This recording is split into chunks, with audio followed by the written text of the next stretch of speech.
3월 20일 월요일. 눈에 보이는 것보다 더. 말타기와 올가미 던지기를 겨루는 로데오 시합에 가면 참가자들의 한 손에 4손가락만 있고 엄지손가락이 있어야 할 자리에 혹이 있는 것을 보게 됩니다. 그것은 이 시합에서 흔히 생기는 부상입니다. 엄지손가락이 줄의 한 끝과 꽤 큰 황소가 다른 쪽에서 당기는 사이에 끼게 되면 엄지손가락은 대개 잘려 나갑니다. 그것은 그 일을 계속할 수 없게 만드는 부상은 아니지만 엄지손가락이 없으면 여러 일에 변화가 생깁니다. 엄지손가락을 쓰지 않으면서 이를 닦거나 셔츠에 단추를 끼거나 머리를 빗거나 구두끈을 매거나 혹은 먹는 일을 해보십시오. 당신 몸에서 평소에 하찮게 생각했던 부분들이 실제 상당히 중요한 역할을 하고 있습니다. 바울 사도는 교회에서 그와 유사한 상황을 지적합니다. 눈에 잘 띄지 않거나 목소리를 내지 않는 교인들은 가끔 다른 이들로부터 당신은 없어도 돼 라는 대우를 받는 경우가 있습니다. 보통은 암묵적으로 눈치를 주는 식이지만 때로는 노골적으로 표현되기도 합니다. 하나님은 우리가 서로 동등한 관심과 존중하는 마음으로 대하기를 바라십니다. 우리는 모두 각각 그리스도의 몸의 한 부분이며 우리가 받은 재능이 무엇이든 우리는 서로를 필요로 합니다. 말하자면 우리 중 어떤 이들은 눈이고 귀이며 어떤 이들은 엄지손가락인 것입니다. 하지만 우리 각각은 그리스도의 몸에서 아주 중요한 역할을 하고 있으며 때로는 눈에 보이는 것보다 훨씬 더 중요한 역할을 감당합니다. 말씀, 너희는 그리스도의 몸이요 지체의 각 부분이라. 고린도전서 12장 27절. 찬송 475장 인류는 하나 되게. 기도, 우리 각자가 그리스도의 몸의 한 부분임을 기억하지 못한 것을 용서하소서. 우리는 다 지체이며 오직 주님만이 홀로 머리 되십니다. 예수님의 이름으로 기도드립니다. 아멘.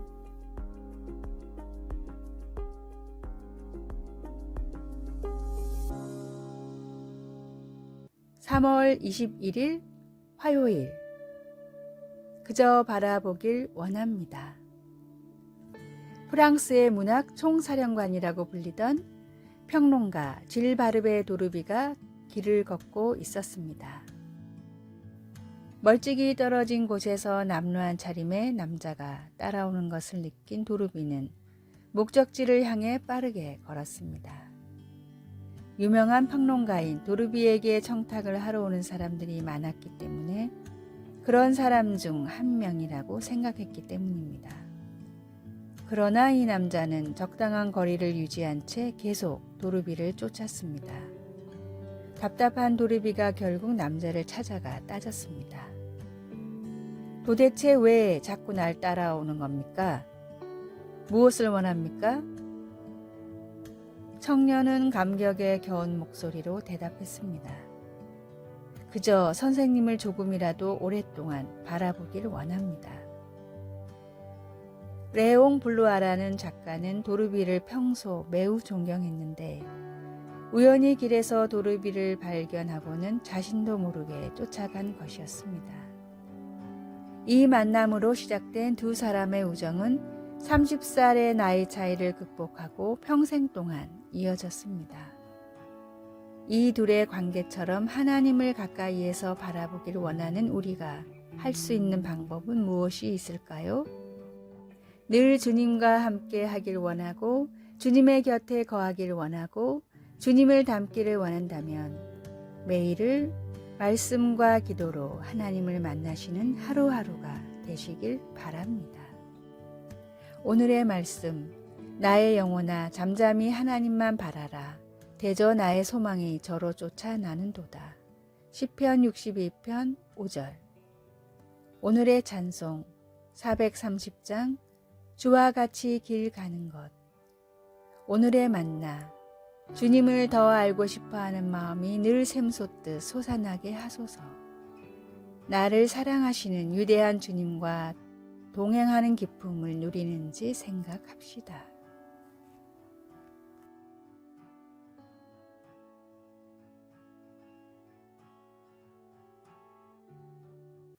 (3월 22일) 수요일, 너와 나를 위한 자비. 코로나19 감염병의 세계적 유행으로 인해 한때 유람선들이 항구에 머무르고 승객들은 격리되었습니다. 월스트리트 저널은 몇몇 관광객과의 인터뷰를 기사에 다루었습니다. 한 승객은 격리로 인해 많은 대화의 기회가 생겼다고 말하며 비상한 기억력을 가진 아내가 그의 과거의 잘못을 낱낱이 끄집어냈는데도 아직 더 남은 것 같다고 농담했습니다. 이 기사는 우리를 웃음짓게 하고 인간미를 느끼게 해주지만 한편으로는 우리가 내려놓아야 할 것들을 세게 움켜쥐고 있는 모습에 대한 경각심을 갖게 해줍니다. 그렇다면 우리는 상처를 준 사람들에 대한 감정을 어떻게 잘 정리해야 할까요? 시편 103편 8절에서 12절에 묘사된 위대하신 하나님의 모습에서 도움을 얻을 수 있습니다. 8절에서 10절에 담긴 의미에 주목할 필요가 있습니다.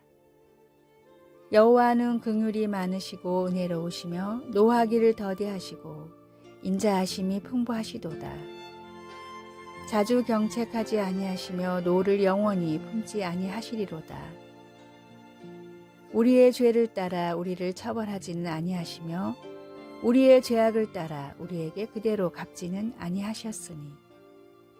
기도하는 마음으로 말씀을 읽으며 하나님의 도움을 구하면 앙심이나 복수하려는 계획을 다시 생각해 보게 되며 은혜나 자비, 용서 대신 해를 끼치고 싶었던 사람들이나 우리 자신을 위해 더 기도할 수 있습니다.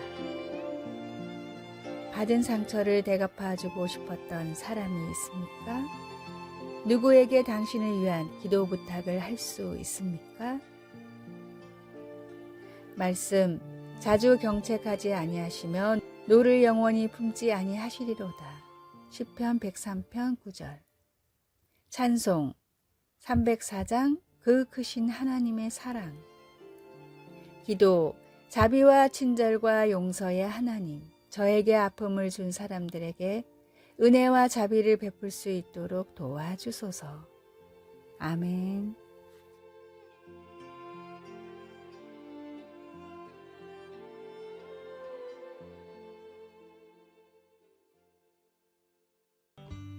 (3월 23일) 목요일, 새로운 삶의 방법. 쇠제 두루미는 광활한 몽골의 초원에서 살아가는 조류입니다. 너른 들판에 가면 쉽게 찾아볼 수 있는 쇠제 두루미이지만 가을철만 되면 한순간에 사라져 한 마리도 찾기가 힘들어집니다. 영하 50도에 이르는 혹독한 추위를 거슬러 따스한 인도를 찾아가기 때문입니다. 문제는 몽골과 인도 사이를 가로막고 있는 히말라야 산맥이었습니다. 높이가 8,000m인 히말라야 산맥은 제 아무리 세라 해도 넘어가기가 사실상 불가능합니다. 쇠제 두루미가 어떻게 1년에 2번이나 히말라야를 넘을 수 있는가는 많은 생물학자들에게 수수께끼였습니다. 그러다 최근 기술의 개발로 쇠제 두루미의 비행을 추적할 수 있게 됐는데 그 비결은 매우 놀라웠습니다. 쇠제 두루미는 과학적으로 매우 복잡한 호흡법으로 체력을 유지하며 공기 밀도가 높은 곳을 찾아 17시간 동안 쉬지 않고 날개짓을 했습니다. 사람들이 보기에는 히말라야를 1년에 2번이나 넘는 불가능한 비행이었지만 본능적으로 최적의 비행법을 알고 있던 쇠제 두루미에게는 심박에 조금도 무리가 가지 않는 편안한 여정이나 마찬가지였습니다. 우리 그리스도인은 기도의 능력을 깨달았을 때 세상이 이해할 수 없는 놀라운 능력의 삶을 살아갈 수 있습니다. 세상에서 어떤 태산 같은 어려운 일들을 만나더라도 우리의 힘과 능력이 아닌 주님이 주시는 능력과 힘으로 극복하며 나아갈 수 있습니다. 오늘의 말씀, 내가 복음을 부끄러워하지 아니하노니 이 복음은 모든 믿는 자에게 구원을 주시는 하나님의 능력이 됨이라. 첫째는 유대인에게요, 또한 헬라인에게로다. 로마서 1장 16절. 오늘의 찬송 345장 캄캄한 밤 사나운 바람 불 때. 오늘의 만나, 주님께서 함께 하시면 모든 문제가 해결될 수 있음을 믿게 하소서. 세상을 이길 힘을 주신 주님을 믿고 기도와 찬양으로 나아갑시다.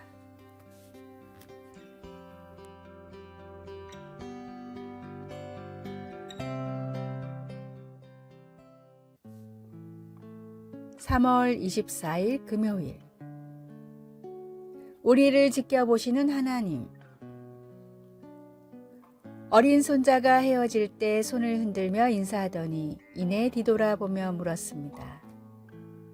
할머니는 왜 우리가 떠날 때까지 현관에 서 계세요? 할머니는 아주 어린 손자의 질문이 귀엽다고 생각하며 그를 보며 웃었습니다. 그러면서 그 궁금증에 대한 좋은 대답을 생각하다가 말했습니다. 그건 예의란다. 내가 내 손님이라면 내가 떠날 때까지 지켜보는 건 내가 너를 배려한다는 것을 보여주는 거지. 대답을 들은 아이는 잠시 생각하더니 여전히 수긍이 안 가는 듯 했습니다. 그래서 할머니는 단순하게 말했습니다. 내가 너를 사랑하기 때문이야. 내가 탄 차가 길을 빠져나가는 것을 보면서 나는 내가 안전하게 집으로 가고 있다는 것을 아는 거지. 손자는 웃으며 나를 부드럽게 안아주었습니다. 마침내 알아들은 것입니다. 아이의 천진난만한 이해는 우리 모두가 기억해야 할 한 가지를 상기시켜 주었습니다. 그것은 하늘에 계신 우리 아버지도 그분의 소중한 자녀 한 사람 한 사람을 계속해서 지켜보고 계신다는 것입니다. 시편 121편은 말합니다. 여호와는 너를 지키시는 이시라. 여호와께서 내 오른쪽에서 내 그늘이 되시나니. 이스라엘 순례자들이 예배하기 위해 유엄을 무릅쓰고 예루살렘으로 향하는 길에 오를 때 그들이 가졌던 확신을 떠올려 보십시오. 낮에 해가 너를 상하게 하지 아니하며 밤의 달도 너를 해치지 아니하리로다. 여호와께서 너를 지켜 모든 환난을 면하게 하시며 또 내 영혼을 지키시리로다. 이와 같이 우리도 각자 우리의 인생 길을 올라가는 동안 영적인 위협이나 해를 당할 때 여호와께서 우리의 출입을 지켜주실 것입니다. 왜요? 하나님의 사랑 때문입니다. 언제요? 지금부터 영원까지입니다. 말씀, 여호와는 너를 지키시는 이시라. 시편 121편 5절. 찬송 383장 눈을 들어 산을 보니. 기도, 하나님 아버지, 우리가 인생 길을 가는 동안 우리를 지키시고 안전하게 보호해 주시니 감사합니다. 예수님의 이름으로 기도드립니다. 아멘.